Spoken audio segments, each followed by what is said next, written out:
The following is an AI-generated script derived from one of Bob Cochran's essays that likely made it into his books.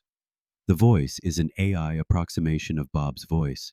This essay, and others like it, can be found on Bob's YouTube channel by searching for the handle @Clever2Eyes. Let's get started. Essay 8, The Learning, Unlearning Dance. Let me tell you something that's going to sound a bit unsettling.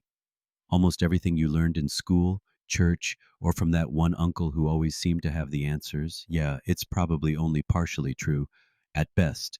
And before you click away thinking I've gone full conspiracy theorist, hear me out.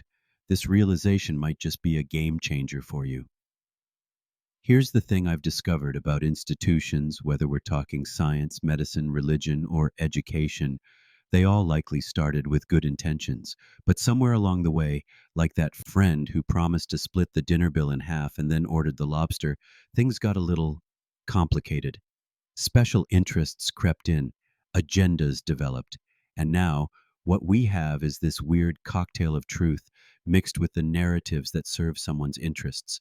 The good news? We're all equipped with a built-in BS detector.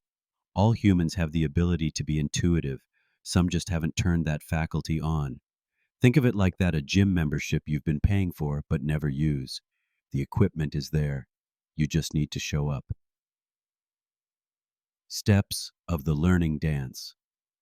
Step 1, the honeymoon phase. I adopt what I or someone else thinks is true, assuming I found the truth, with a capital T. This is the somewhat naive phase where I'm basically that person who gets engaged after 3 dates. This is it. This explains everything.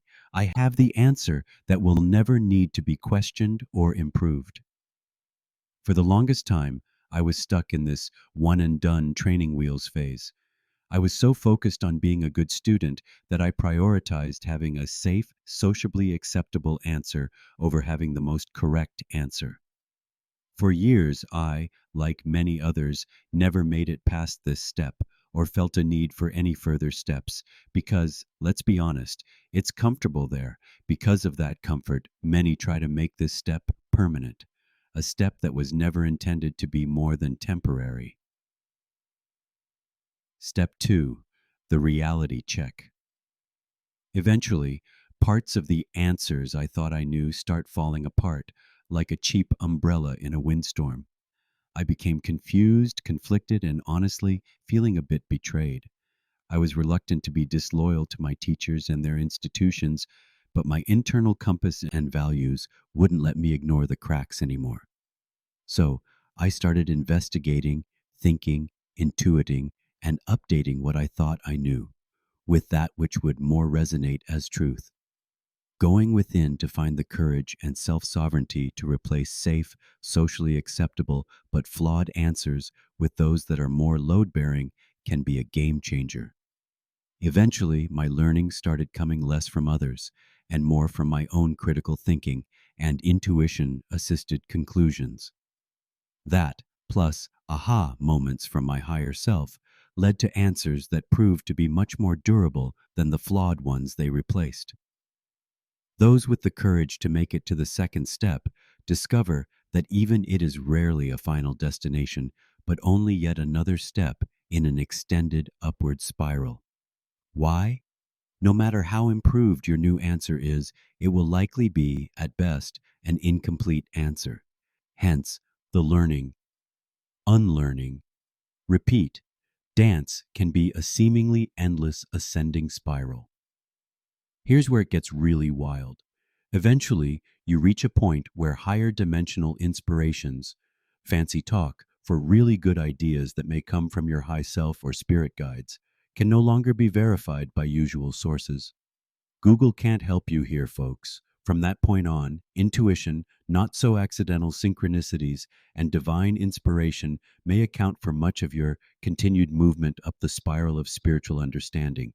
This process often guides one from a stance of more religious than spiritual to a stance of more spiritual than religious. You know, that awkward place where you still sense there is some valid fire beneath all the smoke, but you're still in the process of figuring out which is which. Once on the hero's path of questioning your answers, don't be surprised if one of the answers that comes into question is your purpose in life. Eckhart Tolle described this phase. Many in the early stages of the awakening process are no longer certain what their purpose is. What drives the world no longer drives them as much. Seeing the madness of our civilization so clearly, they inhabit a no man's land between two worlds. What does one do when they find themselves on one of the stepping stones in the middle of the enlightenment pond? Keep going. I've lived in this no man's land for decades, and let me tell you, outside validation may be hard to come by, but the view and the potentials are incredible. You're no longer motivated by the same things that drive everyone else. My new relationship with truth. Here's what I've learned to do. I treat most of what I think I know as just my current working theory.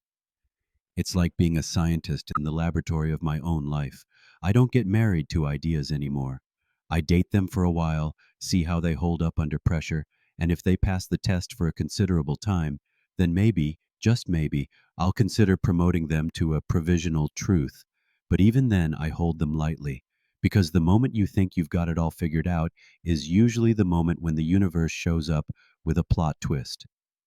That said, many of the upgraded answers that have emerged from my spiritual path have now held solid for decades. The beautiful uncertainty of it all. So here I am, living with working theories instead of absolute truths, and honestly, it's the most intellectually honest and spiritually satisfying way I've ever lived.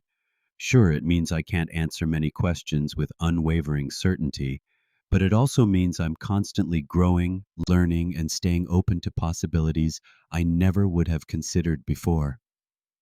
The goal isn't to become a person who knows everything. The goal is to become a person who's comfortable with the ongoing dance of knowing, not knowing, and knowing better. It's a continuously ascending spiral where, ironically, the more times you've circled back to, I just realized I really don't know, the more you probably know. It's messier than thinking I have the final answers, but it's also a lot more interesting. And who knows, maybe perpetual curiosity and the willingness to always question my answers is a sign of wisdom? What will it be? For more information on Bob Cochran's first book, Emerging Imaginal You, a time-traveling note to self from the corner of science and spirituality, or his second book, Hyperdimensional You, Surfing the Shift Toward Mastery, check out Clever, the number 2wise.com, that's clever2wise.com, or on Facebook, hashtag Clever2Wise. Feel free to also subscribe and like videos on Bob's YouTube channel, which can be located by searching for the handle @Clever2Wise.